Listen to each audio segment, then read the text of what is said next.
Olá, sejam bem-vindos ao programa Saber Direito Responde. Meu nome é Fabrício da Mota Alves, eu sou advogado e professor especializado em Direito Digital. Hoje teremos a oportunidade de sanar as dúvidas de estudantes de Direito relacionadas ao tema Direito Digital. Vamos à primeira pergunta. Quais os crimes cibernéticos mais comuns no Brasil? Bom, Lorena, essa é uma pergunta interessante na medida em que nós tivemos a oportunidade de aprovar uma lei justamente para ajudar na disciplina dos crimes cibernéticos, e não somente dos crimes cibernéticos. O Marco Civil da Internet veio justamente trazer uma resposta no que diz respeito à persecução criminal que é realizada por meio dos órgãos e autoridades públicas com relação aos atos e fatos praticados por meio da internet. Poderiam dizer que os mais comuns, os crimes mais comuns que são praticados com o uso e através do uso da internet são os crimes impróprios. Temos como crimes impróprios os crimes contra a honra, especialmente difamação e calúnia, são bastante praticados, especialmente após o advento das redes sociais. Os crimes bancários também, que se relacionam a fraude, se relacionam a furto e se relacionam especificamente à falsidade ideológica, também são crimes muito comuns praticados através da internet. E, por fim, temos uma característica e uma lamentável constatação de realidade, os crimes que envolvem pedofilia, ou seja, a partir de uma evolução legislativa propícia que modernizou o Estatuto da Criança e do Adolescente, foi possível tipificar penalmente algumas condutas, entre elas o armazenamento de conteúdo pornográfico relacionado a crianças e adolescentes. Não somente o armazenamento, como a comercialização desse conteúdo e até mesmo a transmissão desse conteúdo. Então, com toda certeza, esses crimes são os mais comuns. No entanto, após o advento da Lei Carolina Dickmann, é possível que tenhamos já a constatação de crimes de invasão de dispositivo informático. É um novo tipo penal que veio trazer uma resposta à omissão legislativa que existia até então para buscar atender a essa realidade, na medida em que temos efetivamente a devassa, a violação de equipamentos informáticos praticados através da internet, ou mesmo que não dependam essencialmente da internet, mas praticados através de tecnologias da informação. Qual a diferença entre direito digital e informática jurídica? Bom, mais uma pergunta pertinente na medida em que as pessoas costumam confundir um elemento com outro elemento. O direito digital é o ramo do direito responsável por estudar as relações jurídicas decorrentes do uso das tecnologias da informação. Já a informática jurídica é aquele elemento, aquela doutrina, aquela disciplina da ciência jurídica que busca estudar a tecnologia aplicada ao direito. A diferença fundamental é que nós estamos tratando de um ramo científico contra um ramo que simplesmente analisa a praticidade dessas tecnologias face ao uso e às necessidades de uso que o direito impõe à sociedade e aos operadores do próprio meio jurídico. Paula. Professor, como proteger as crianças do uso indevido da internet? Bom, Paula, temos elementos jurídicos que podem oferecer essa proteção e há também dicas de segurança da informação. Naturalmente que quando tratamos do uso da internet como um instrumento, como uma ferramenta social, não devemos apenas nos ater aos elementos jurídicos que dizem respeito a essa regulação do comportamento humano. Temos também que observar a necessidade de uma disciplina de dicas e orientações relacionadas à segurança da informação. Ora, as crianças e os adolescentes, talvez até por um elemento que falte do conhecimento parental, que é a proximidade, a familiaridade do uso dessas novas tecnologias, a criança está essencialmente sujeita a todo tipo de prática criminosa que pode ser cometida através da internet. Então, antes mesmo de estudarmos as implicações jurídicas que podem afetar esses indivíduos sociais, é importante que nós tenhamos uma noção da importância da segurança da informação com relação a isso.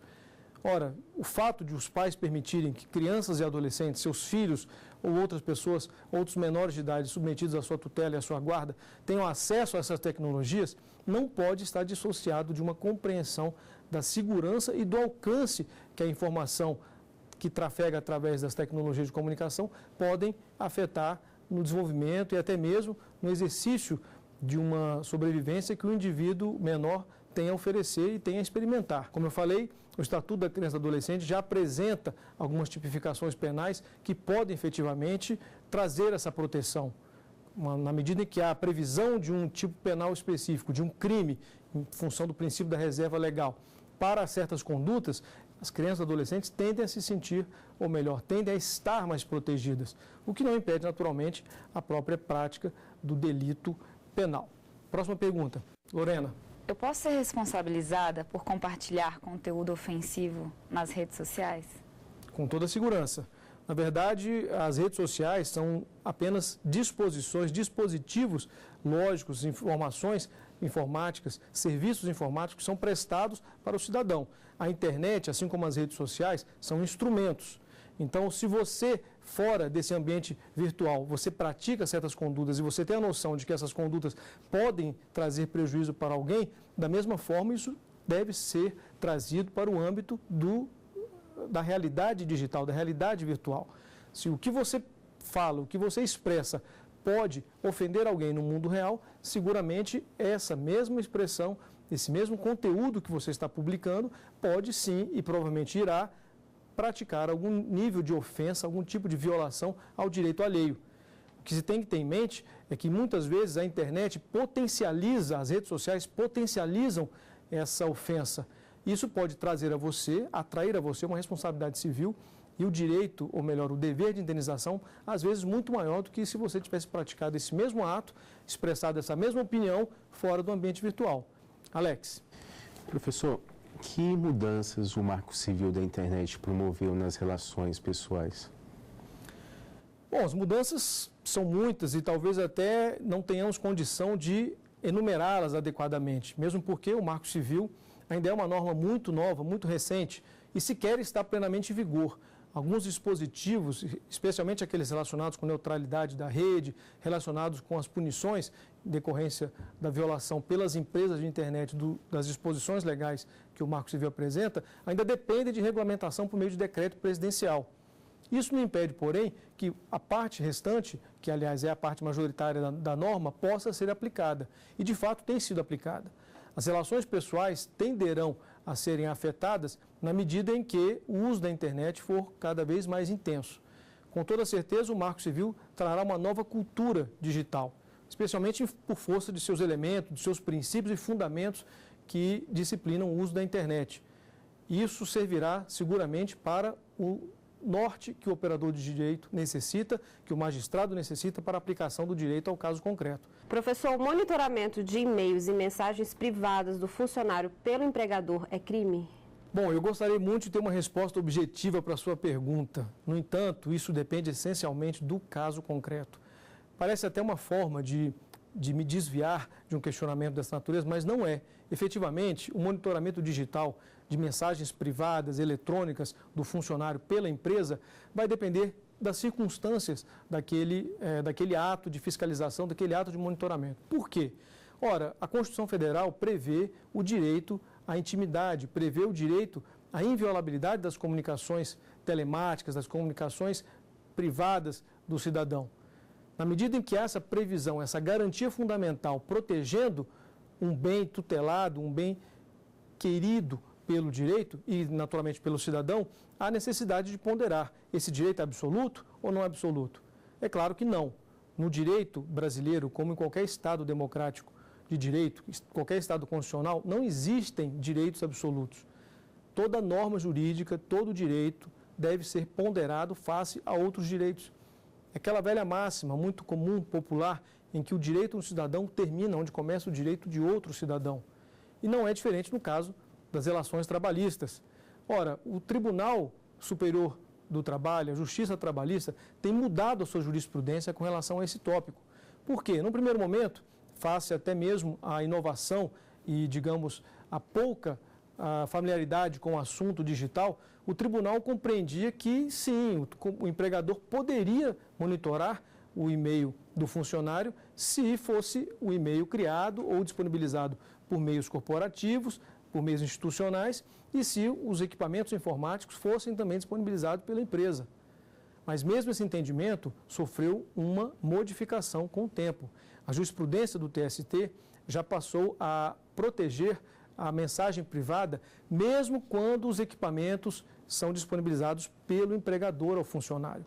Ou seja, em situações em que o e-mail é corporativo, em que o equipamento informático também é corporativo, ainda assim é possível proteger as comunicações privadas. Uma razão muito simples. O cidadão, o empregado, quando assume o seu posto funcional, quando inicia o seu dia de labor, ele não se despe de suas roupagens de cidadão.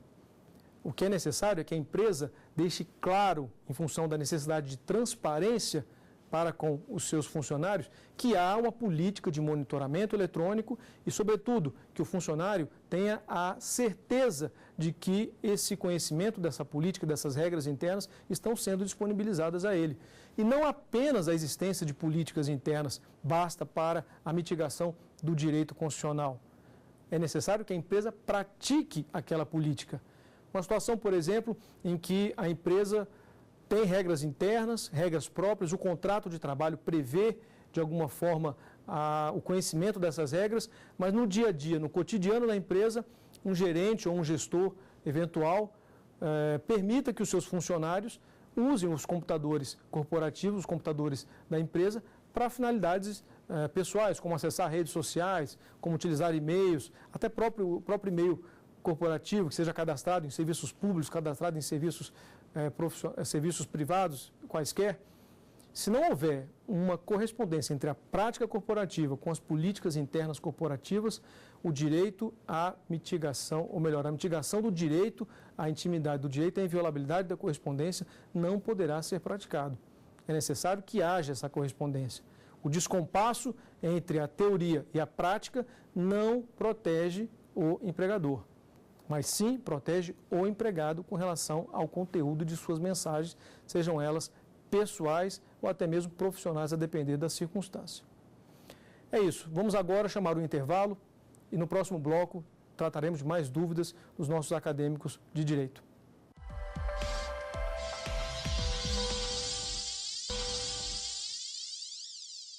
Estamos de volta ao Saber Direito Responde. Daremos continuidade ao esclarecimento das dúvidas dos nossos estudantes de direito. Lorena. Professor, eu posso ser condenada pela justiça por exercer meu direito constitucional de liberdade de expressão? Sim, especialmente se você exerce esse direito com uma finalidade de ofender ou até mesmo sem ter essa finalidade, mas efetivamente ofendendo o direito alheio. O seu direito vai até onde inicia o direito do próximo. Se você exerce a sua liberdade de expressão e não observa, não atenta para os limites desse direito, você pode responder sim, inclusive criminalmente. Ora, é muito comum o crime, são muito comuns os crimes de difamação e calúnia através das redes sociais. Na medida em que você está difamando alguém, você está imputando fato ofensivo a alguém, você pode ser enquadrado assim nos tipos penais que são previstos no Código Penal. Há necessidade de ponderação entre os limites da sua conduta, os limites da sua ação com relação às consequências. Se essas consequências violarem direitos alheios, você pode responder não somente penalmente, mas até mesmo civilmente por essa conduta e pelo prejuízo que você vier a causar ao próximo. Alex. Quais as fontes do direito mais comuns para o direito digital? Bom, Alex, como o direito digital é um ramo do direito muito novo, realmente muito incipiente, nós temos que nos socorrer de fontes do direito, digamos, alternativas. Naturalmente que o Estado democrático brasileiro está muito associado a um positivismo jurídico, onde a lei é a fonte primária e a lei é a fonte finalística do direito. No caso do direito digital, dada a ausência de normas legais específicas que possam regular as relações sociais através do uso dessas tecnologias, não há como se socorrer sempre e primariamente das normas legais estrito sensu. É necessário que nos socorramos, que o operador do direito se socorra de outras fontes do direito. As mais comuns, como você questionou, são seguramente a analogia, que é uma das formas mais cotidianas e mais corriqueiras de se aplicar o direito diante da ausência de outras normas, e também as normas costumeiras, as normas consuetudinárias. A analogia é fundamental porque ela permitirá a integração do fato social ao direito, ainda que não haja uma previsão específica no ordenamento jurídico e no sistema legislativo nacional. A analogia permitirá que se aplique uma norma jurídica específica a um caso específico, ou mesmo a norma jurídica geral a esse caso específico. Por outro lado, quando nós nos referimos especificamente às normas consuetudinárias, às normas costumeiras, elas não são apenas fontes do direito alternativas, mas até mesmo fontes do direito consideradas de grande relevância no âmbito do direito digital. Tanto é assim que o Marco Civil da Internet previu expressamente que no uso e na aplicação da própria norma legal haverá de ser considerados os costumes decorrentes da aplicação e do uso da internet. Esses costumes deverão pautar o aplicador do direito, o operador do direito. É necessário que haja, portanto, aquela compreensão que nós defendemos em nossas aulas anteriores. É necessário que haja compreensão da eficácia da ferramenta tecnológica com relação às consequências jurídicas nas relações humanas. Somente a partir do momento que você compreende o uso daquela ferramenta, a extensão do uso daquela ferramenta, você terá condições de aplicar o direito de uma forma mais justa e mais adequada à realidade social.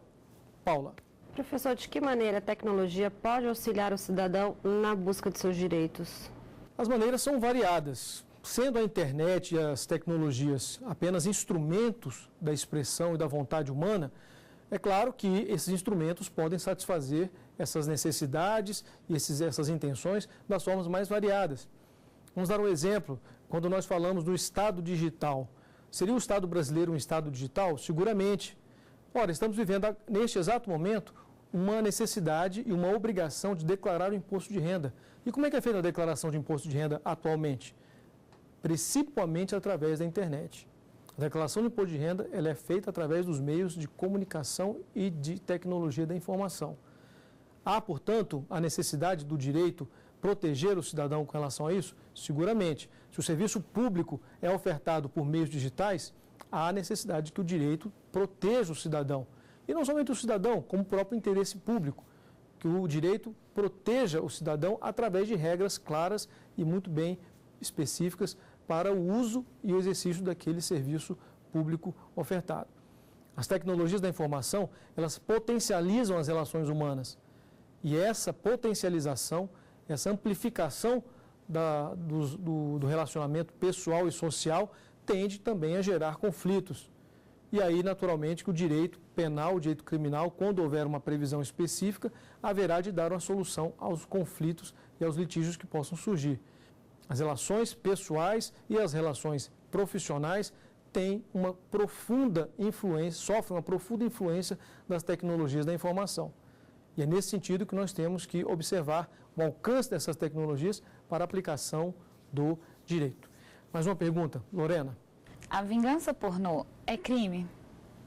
Vingança pornô é um tema extremamente polêmico e, lamentavelmente, é uma conduta muito comum atualmente. Nós temos ferramentas tecnológicas extremamente potentes que viabilizam a comunicação em diversos níveis. A vingança pornô não é crime, não como um tipo penal específico, não há previsão desse tipo penal especial na legislação penal.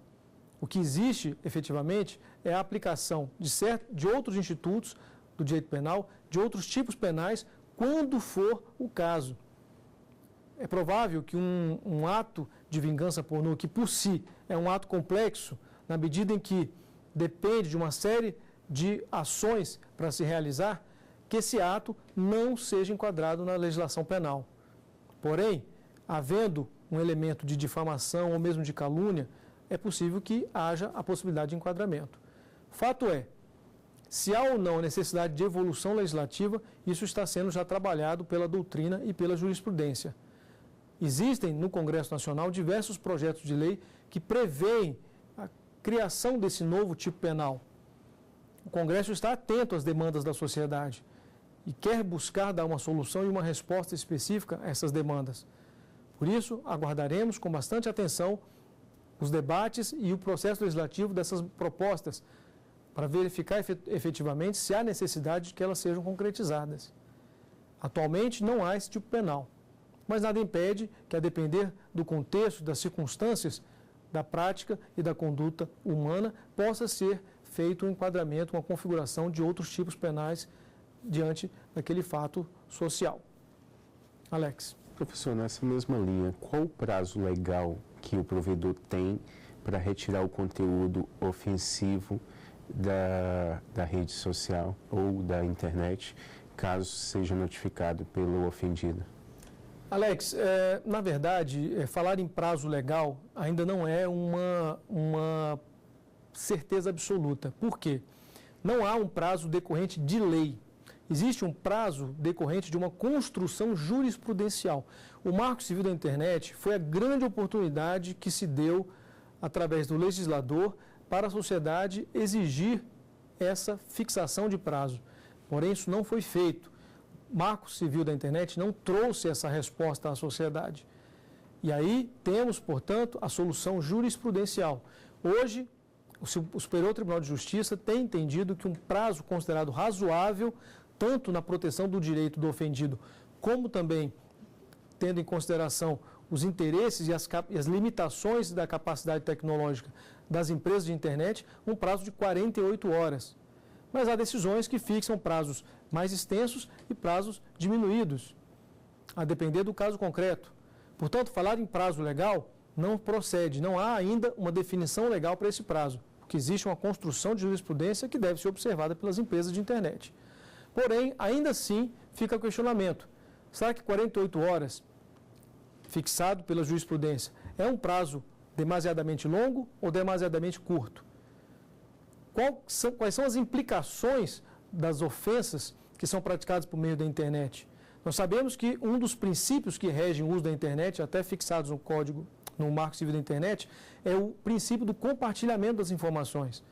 Ora, uma informação compartilhada numa rede social pode ser reverberada, pode ser replicada de forma absolutamente descontrolada e completamente impossível de ser mensurada em termos numéricos. Um compartilhamento, uma informação, uma publicação que nasce de um indivíduo pode ser rapidamente alcançar um número absolutamente descontrolado e imprevisível de compartilhamentos. E nesse sentido, a velocidade das tecnologias da informação podem trazer um impacto muito grande para aquela exposição, ainda que realizada em 48 horas. Por se tratar de uma construção jurisprudencial, ela não é uma norma específica, é uma norma geral trazida como elemento de jurisprudência, que dependerá da avaliação ponderada da magistratura com relação aos fatos sociais e ao caso concreto. Paula. Professor, e como se proteger de um crime cibernético? Em primeiro lugar, a proteção que você precisa realizar dos crimes, dos prováveis e possíveis crimes cibernéticos, é uma proteção individual da segurança da informação que você está querendo trafegar ou que você está querendo transmitir. Ora, essa informação deve ser protegida sob vários aspectos, não somente com relação aos seus cuidados individuais, de cautela, diante da sensibilidade dessa informação, como também com mecanismos de segurança. Até porque uma das normas que veio tentar trazer uma resposta às condutas que violam essas informações, que violam o seu direito de intimidade e de privacidade, que é a Lei Carolina Dickmann, que criou o tipo penal específico de crime de invasão de dispositivo informático, trouxe algumas falhas em sua estrutura normativa, que exigem que, para se configurar o crime, haja necessidade da violação de mecanismos de segurança. Então, o primeiro elemento, e talvez o mais importante que você precisa saber, é efetivamente a criação de mecanismos de segurança, sejam eles senhas, antivírus, programas de antivírus, programas de firewall. Você precisa se cuidar e se resguardar com relação à implementação desses mecanismos. Até porque, se houver a violação desses mecanismos, você poderá se socorrer da legislação penal. E é isso. Encerramos aqui mais um Saber Direito Responde. Agradecemos a presença dos nossos estudantes com suas dúvidas extremamente pertinentes e esperamos ter satisfeito a todos os telespectadores e as suas dúvidas em geral. Muito obrigado e até a próxima. Tem dúvidas sobre o assunto? Então mande um e-mail para saberdireito@stf.jus.br. Você também pode estudar pela internet acessando o site www.tvjustiça.jus.br.